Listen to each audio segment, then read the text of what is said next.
Hello everyone.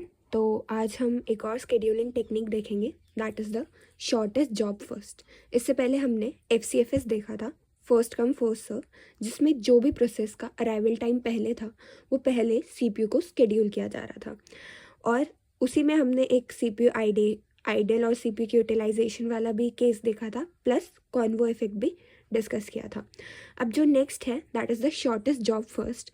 सो ये basically किस पे डिपेंड करता है? ये प्रोसेस के बर्स्ट टाइम पे डिपेंड करता है, प्रोसेस के बर्स्ट टाइम पे। So what is the burst time?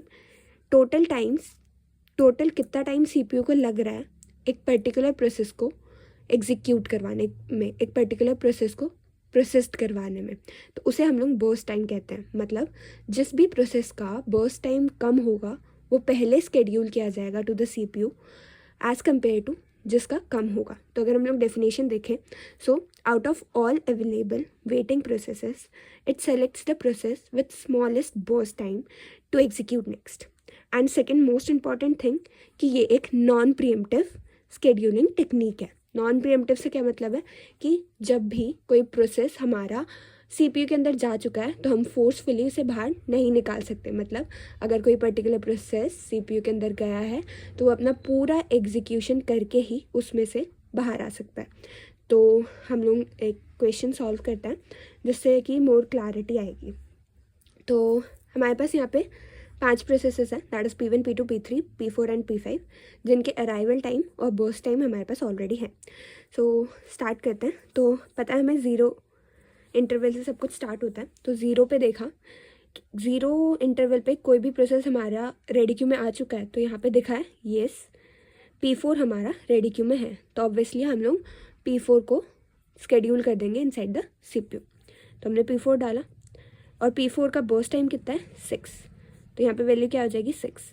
अब हमारा इंटरवल 6 तक पहुँच चुका है और 6 तक कितने प्रोसेस हमारे रेडी क्यू में आ चुके हैं? तो ऑब्वियसली सबका अराइवल टाइम 6 से कम है। मतलब अब पाँचों प्रोसेस हमारे रेडी क्यू में है।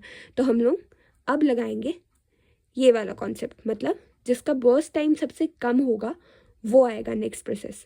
सो अब बर्स्ट टाइम किस किस का कम है? P1 का कम है एंड P3 का कम है। तो एक मेजर प्रॉब्लम हमारे पास ये आ रही है कि हम P1 घुसाएं पहले या फिर P3 घुसाएं। तो यहाँ पे एक नोट लिखा हुआ है कि अगर बर्स्ट टाइम सेम होता है तो हम लोग फर्स्ट कम फर्स्ट सर्व लगाते हैं।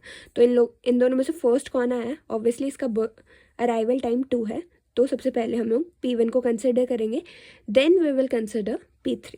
सो yeah here we'll write P1 and its burst time is 1, so it will become 7. Now for P3 its burst time is 1, so its value become 8.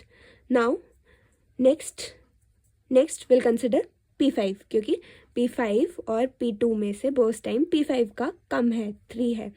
So we'll put it here and its burst time is 3, so its value will be 11. And the last one is P2, okay, and its burst time is 5, so its value will be 16. अब हमें completion time लिखना है। Completion time हमें पता ही है, हमने previous videos में देखा है कैसे निकलता है। सो P1 हमारा कब कंप्लीट हो रहा है? 7th इंटरवल पे। For P2 it's 16, for P3 it's 8, for P4 it's 6 and for P5 it's 11. And now we know that हमें टर्न अराउंड टाइम और वेटिंग टाइम निकालना है।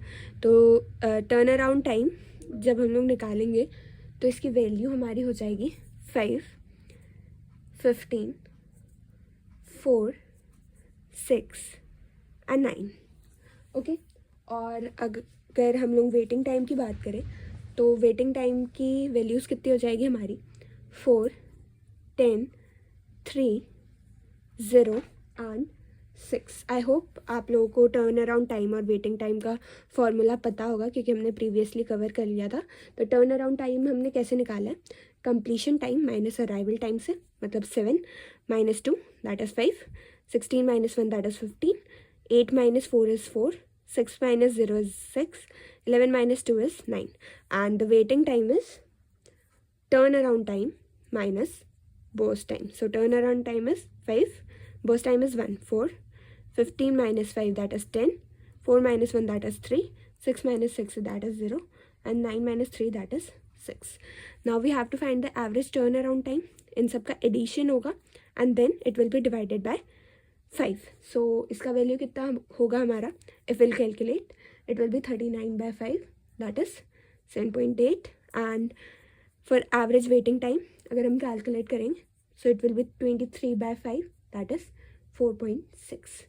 सो एक और नोट है यहाँ पे, that is if CPU is not idle from starting to ending point, then we would say that the total completion would be equal to the total sum of the burst time. तो इसका इस sentence का मतलब क्या हुआ, हमें पता है CPU एक भी साइकिल के लिए आइडल नहीं है. CPU का यूटिलाइजेशन 0 से 16th इंटरवल तक है. तो अगर CPU किसी भी टाइम के लिए आइडल नहीं है तो हमें कैसे, अगर हम लोग कोई क्वेश्चन सॉल्व कर रहे हैं तो हमें थोड़ा सा आइडिया होना चाहिए कि हाँ हमने ये सही सॉल्व किया या नहीं किया. तो इसका एक शॉर्टकट है कि अगर CPU आइडल नहीं है तो हमें बर्स्ट टाइम का एडिशन कर लेना है. तो ये बर्स्ट टाइम है हमारे पास टोटल, that is 5 + 1 6 7, 7 and 6 13, and 13 + 3 is 16. मतलब इसका टोटल 16 आ रहा है. तो जो इसका टोटल वैल्यू आ रहा है that have to be the completion time. तो ये है एक तरीका चेक करने का कि वेदर हमारा जो हमने सॉल्व किया है सोल्यूशन दैट इज़ करेक्ट और not. So hope you like it. और नेक्स्ट केस में हम इसका दूसरा वर्जन देखेंगे जिसमें हमारा प्रीएम्प्टिव होगा और उसके लिए एक दूसरा वर्ड होता है that is shortest remaining time for.